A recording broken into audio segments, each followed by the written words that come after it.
Hello guys and welcome to G chemistry classes.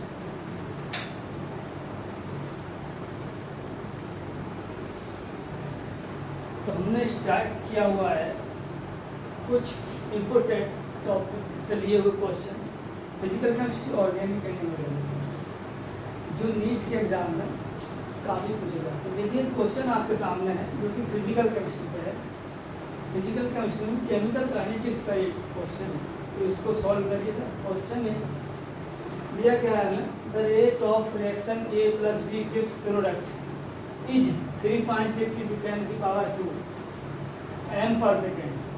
ए की concentration दी गई है 0.2 m एंड बी की concentration 0.1 m। Calculate the K. The reaction is second order in A and reaction first order in B. ठीक है, तो यहाँ पर हमें क्या कैलकुलेट करना है, के कैलकुलेट करना है। के क्या है यहाँ पर, रेट कौन। ठीक,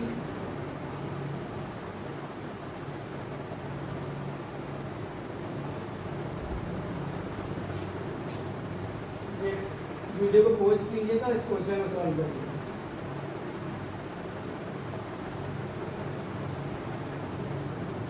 चलिए सॉल्व करते हैं।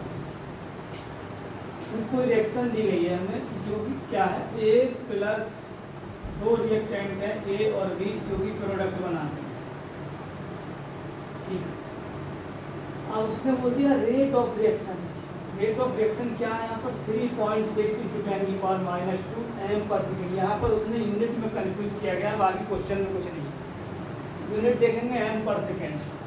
अब हम जानते हैं उसने जब बोल दिया है रेट ऑफ रिएक्शन, तो रेट ऑफ रिएक्शन क्या होता है, change in concentration of reactant और product with change in time is called rate of reaction. अब वही उसने जो m है, m क्या है, कंसंट्रेशन है। ये क्या चेंज जो हमें पता है रेट ऑफ रिएक्शन के अकॉर्डिंग क्या है, कंसंट्रेशन। अब m को रिप्रेजेंट करता है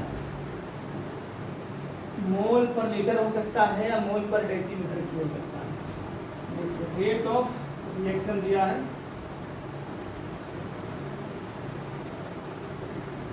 rate of reaction is directly proportional to होता है कंसंट्रेशन ऑफ द रिएक्टेंट। अब रिएक्टेंट हमारे पास है ए एंड बी। ठीक, रेट ऑफ रिएक्शन अगर मैं प्रोपोर्शनल का साइन हटा दूँ तो मुझे एक कांस्टेंट यहाँ लगाना पड़ेगा जो कि मैंने लगा दिया के। ठीक है, ओके, यहाँ पर कैलकुलेट करना के क्या है, एक रेट कांस्टेंट, इसी को कैलकुलेट करना है। उसने कंसंट्रेशन भी दे रखी है ए और बी की, रेट ऑफ रिएक्शन हमें दे रखा है, के हम इजीली कैलकुलेट कर सकते हैं।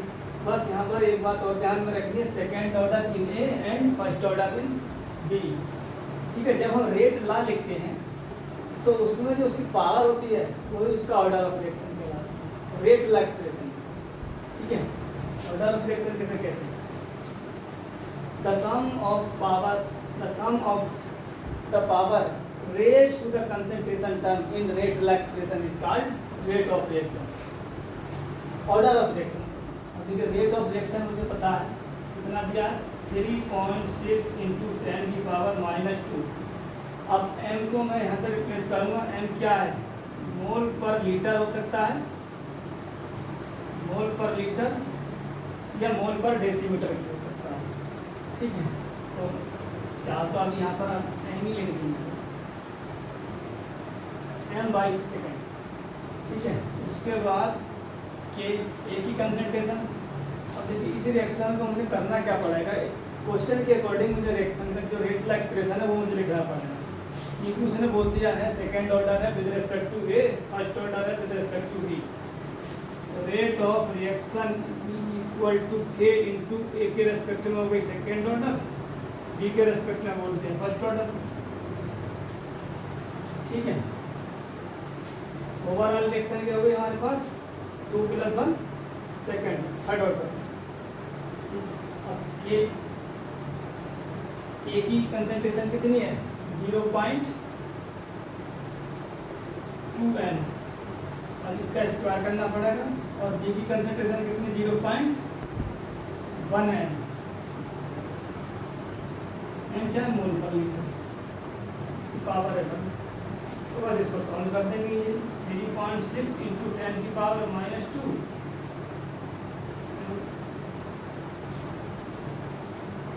मोल पर लीटर पर सेकेंड। और ये क्या हो जाएगा 0.2 n का स्क्वायर 0.1 पावर है इक्वल टू k। ठीक है, अब यहाँ से कैलकुलेट कर सकते हैं, सॉल्व करना है। ठीक है, तो इसको सॉल्व करने के लिए हम क्या करेंगे 3.6 इंटू 10 की पावर -2 n बाई सेकेंड। 0.2 है, इसको मैं लिख सकता हूँ 2 इंटू 10 की पावर -1 पावर 2 n पावर 2 और 1 इंटू 10 की पावर -1 पावर 1। ठीक है, क्या हो जाएगा 3.6 इंटू 10 की पावर -2 n बाई सेकेंड। ये हो जाएगा 4 इंटू 10 की power -2 n square into 1 into 10 की पावर -2 n सॉरी n, इसका पावर नहीं है, ये 2 है 10 की पावर -1 और साथ में तो इससे इसको कैंसिल कर सकते हैं। -2 -1 -2 से -2 ये कैंसिल हो जाएगा, हमारे पास बचेगा 3.6 और डिवाइड बाई 4 इंटू 10 की पावर -1 और ये n ऊपर जाकर माइनस का हो जाएगा और इस सेकेंड है पास। ठीक है, इसको हम सॉल्व कर सकते हैं 3.6 इससे पॉइंट हटा सकते हैं -1 है, ये हो जाएगा 36 डिवाइड बाई 4 -2 सेकेंड में ये चला जाएगा 9 बार 9 टाइम्स। अब m क्या है कंसंट्रेशन मोल पर लीटर, तो इसको चाहे तो इस तरीके से लिखो, अगर ऑप्शन में जैसे दिया हो वैसे हम लिख सकते हैं मोल पर लीटर की पावर क्या है -2 सेकेंड 10। ठीक, तो 9 हो जाएगा लीटर स्क्वायर मोल की पावर -2 एंड सेकेंड। तो ये हमारा रेट कांस्टेंट की यूनिट आ जाएगी। तो रेट कांस्टेंट की यूनिट सेकेंड ऑर्डर रिएक्शन के लिए भी यही होती है, इसलिए हमारा आंसर आएगा 9 लीटर स्क्वायर मोल पर -2 सेकेंड। तो ये एक क्वेश्चन था आपके सामने। एक और क्वेश्चन है, इसको सॉल्व करिएगा।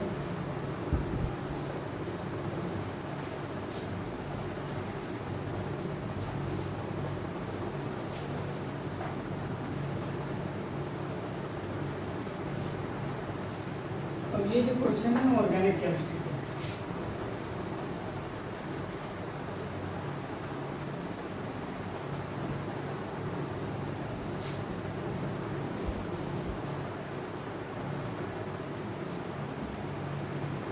बहुत इजी क्वेश्चन है। नीट में इसी तरीके के क्वेश्चन बहुत ज़्यादा पूछे जाते हैं। पूछा है which of the following double bond in the given molecule is most reactive towards a strong protic acid। ठीक है, मैं केवल यहाँ पर आपके सामने मॉलिक्यूल को रिप्रेजेंट करूँगा, इस तरीके का मॉलिक्यूल दिया है।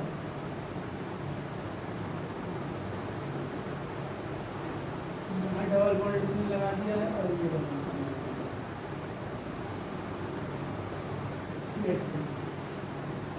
बॉन्ड इस पोजीशन पर लगा दिया, यहाँ उसमें लगा दिया CH3 और CH3। अब उसको नंबरिंग कर दी है, ये जो डबल बॉन्ड है इसको इसने बोल दिया A, इसको बोल दिया B, इसको बोल दिया C और इसको बोल दिया D। बताइए कौन सा डबल बॉन्ड एसिडिक प्रोटॉन बनने पर जब सबसे फास्ट रिएक्ट करेगा, ये हमें पहचान के रखेंगे। ये क्वेश्चन देखिए, हम यहाँ पर देखेंगे जो डबल बॉन्ड है, अगर हम यहाँ पर प्रोटॉन को रिएक्ट कराएं, अब इस साइड मूव पर आएंगे तो जो कार्बोकेटायन है इस पोजीशन पर फॉर्म हो जाएगा, क्योंकि कार्बोकेटायन कैसा है, प्राइमरी, सेकेंडरी कार्बोकेटायन। बस इस मॉलिक्यूल में हमें ये देखना है कि कौन सा कार्बोकेटायन इतना ज़्यादा स्टेबल है, वहीं पर प्रोटॉन रिएक्ट कर जाएगा। देखिए मैं बात करता हूँ, इस बॉन्ड को मैंने शिफ्ट किया इस साइड, तो जो कार्बोकेटायन बनेगा वो इस कार्बन में बनेगा, वो भी कैसा है, सेकेंडरी कार्बोकेटायन। ये अरेंज नहीं कराना है यहाँ पर, केवल डायरेक्ट रिएक्ट करा के देखना है। ये कैसा बना, सेकेंडरी कार्बोकेटायन। इसके रिवर्स करोगे तभी भी इस कार्बन पर कैसा है, सेकेंडरी कार्बोकेटायन बनेगा। वैसे ही यहाँ पर भी कैसा है, सेकेंडरी कार्बोकेटायन और किसी भी डबल बॉन्ड के साथ रेजोनेंस में भी नहीं है। इस वाले रिंग की बात कर लेते हैं। अगर मैं बात करूँ डबल बॉन्ड जो बी है, अगर मैं इसको इस साइड मूव करा दूँ, प्रोटॉन है,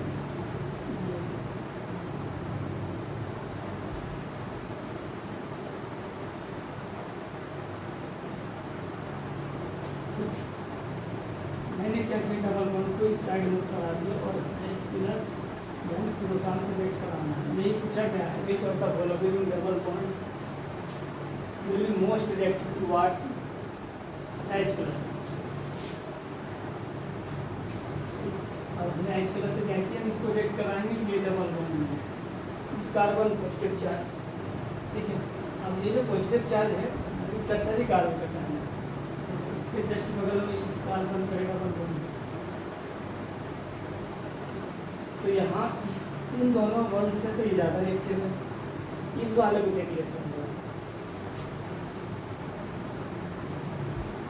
H प्लस हमने डाला।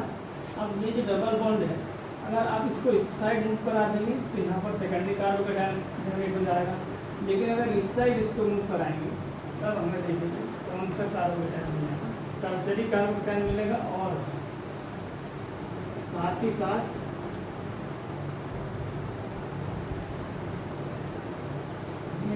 इस साइड मूव किया, इधर H प्लस मिल जाएगा, H प्लस यहाँ पर होगा पॉजिटिव चार्ज, इस पोजीशन में पहले से ही डबल बॉन्ड है।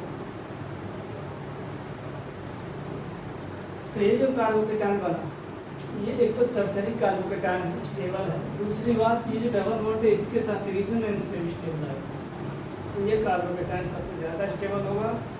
तो हम कह सकते हैं कि जो ए वाला डबल बॉन्ड है, जिसको हमने नाम दिया है ए, वो इन सबसे ज़्यादा रिएक्टिव है टुवर्ड्स प्रोटॉन, ठीक है। तो बस यही मॉलिक्यूल में हमें पहचानना था। जो क्वेश्चन पूछा गया है कि कौन सा डबल बॉन्ड सबसे ज़्यादा रिएक्टिव है टुवर्ड्स प्रोटॉन, प्रोटॉन को चेक करने के लिए। देखिए जो कार्बोकेटायन स्टेबल है, तो यही हमारे पास के इसका आंसर हो जाएगा, यानी कि डबल बॉन्ड ए सबसे ज़्यादा रिएक्टिव है और वो भी इस साइड में कराना है, ठीक।